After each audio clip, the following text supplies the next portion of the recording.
Los esfuerzos de Lutero no quedaron sin buenos resultados. La vasta asamblea presente tuvo la oportunidad de comparar a ambos hombres y juzgar por sí mismo el espíritu que habían manifestado, así como la fuerza y veracidad de sus posturas. Cuán marcado contraste. El reformador, sencillo, humilde, firme, se apoyaba en la fuerza de Dios, pues tenía de su parte la verdad, mientras que el representante del Papa, vanidoso, dictatorial, arrogante, irrazonable, no tenía un solo argumento de las Escrituras y solo gritaba con vehemencia: «Retráctate o serás enviado a Roma para que te castiguen». A pesar de que Lutero se había asegurado un salvoconducto, los romanistas complotaban apresarlo y encarcelarlo.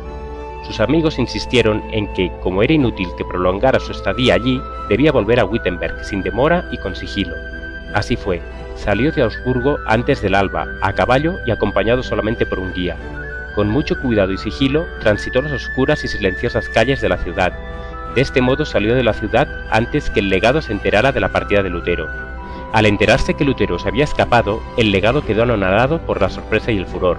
Expresó su enojo en una carta que dirigió a Federico, elector de Sajonia, para quejarse amargamente de Lutero y exigiendo que Federico enviase al reformador a Roma o que lo desterrase de Sajonia. En su defensa, Lutero había pedido que el legado o el papa le demostrara sus errores por medio de las Escrituras y se había comprometido de la manera más solemne a renunciar a sus doctrinas si le probaban que estaban en contradicción con la palabra de Dios. También había expresado su gratitud al Señor por haberlo tenido por digno de sufrir por tanta sagrada causa. Federico, desobedeciendo al legado, resolvió convertirse en protector de Lutero mientras no le demostrasen que el reformador estaba equivocado. Contestando a las demandas del legado, dijo: «En vista que el doctor Martín compareció ante vuestra presencia en Augsburgo, usted debe estar satisfecho. No esperábamos que, sin haberlo convencido, pretendiese obligarlo a retractarse. Ninguno de los sabios que se hallan en nuestros principados me ha dicho que la doctrina de Martín fuese impía, anticristiana o herética. Además, el príncipe rehusó enviar a Lutero a Roma o expulsarlo de sus estados». Federico notaba un decaimiento general en el estado moral de la sociedad. Se necesitaba una gran obra de reforma. Las disposiciones tan complicadas y costosas requeridas para refrenar y castigar los delitos estarían de más si los hombres reconocieran y obedecieran los requerimientos de Dios y los dictados de una conciencia iluminada. Vio que los trabajos de Lutero tendían a este fin. También vio que como profesor de universidad Lutero tenía un éxito notabilísimo. Solo había transcurrido un año desde que el reformador fijara sus tesis en la iglesia del castillo, y ya se notaba una disminución muy grande en el número de peregrinos que concurrían para la fiesta de Todos los Santos. Roma estaba perdiendo adoradores y ofrendas, pero su lugar estaba llenándose con otra clase de personas, quienes ahora se encaminaban a Wittenberg no como peregrinos para adorar reliquias, sino como estudiantes para invadir sus facultades de estudio. Los escritos de Lutero habían despertado en todas partes un nuevo interés por las Escrituras, y no solo de todos los lugares de Alemania, sino que de otros países fluían estudiantes a la universidad. Lutero aún no estaba convertido del todo de los errores del romanismo, pero cuando comparaba los oráculos santos de los decretos y las constituciones papales, se maravillaba. Escribió: «Leo los decretos de los pontífices y no sé si el papa es el mismo anticristo o su apóstol». A pesar de esto, Lutero seguía sosteniendo la Iglesia romana y ni siquiera había pensado en separarse de la comunión de ella. Los escritos del reformador y sus doctrinas se estaban difundiendo por todas las naciones de la cristiandad. La obra se extendió a Suiza y Holanda.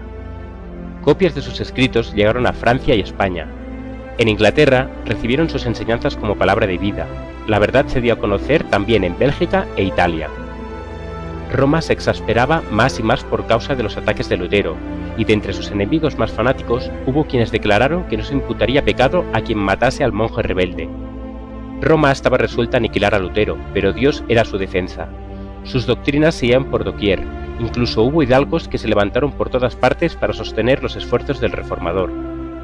Fue por ese tiempo que Lutero, al leer las obras de Hus, descubrió que la gran verdad de la justificación por la fe que él mismo enseñaba y sostenía había sido expuesta por el reformador bohemio.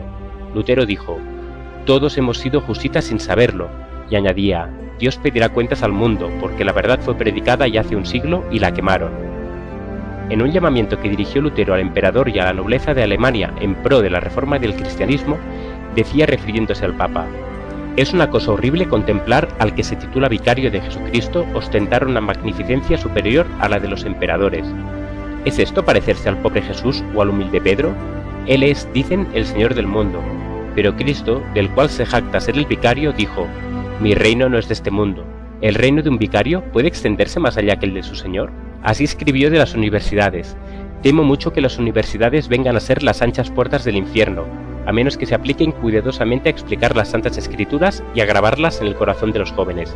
Yo no aconsejaría a nadie que coloque a su hijo donde las Escrituras no reinen supremas. Toda institución donde los hombres no están incesantemente ocupados con la palabra de Dios se volverá corrupta. La nación entera se conmovió y multitudes se animaron a agruparse alrededor del estandarte de la Reforma. Los opositores de Lutero, que se consumían en deseos de venganza, exigían que el Papa tomara medidas decisivas contra él. Se decretó que sus doctrinas fueran condenadas inmediatamente. Se concedió un plazo de 60 días al reformador y a sus partidarios, que si no se retractaban, todos serían excomulgados.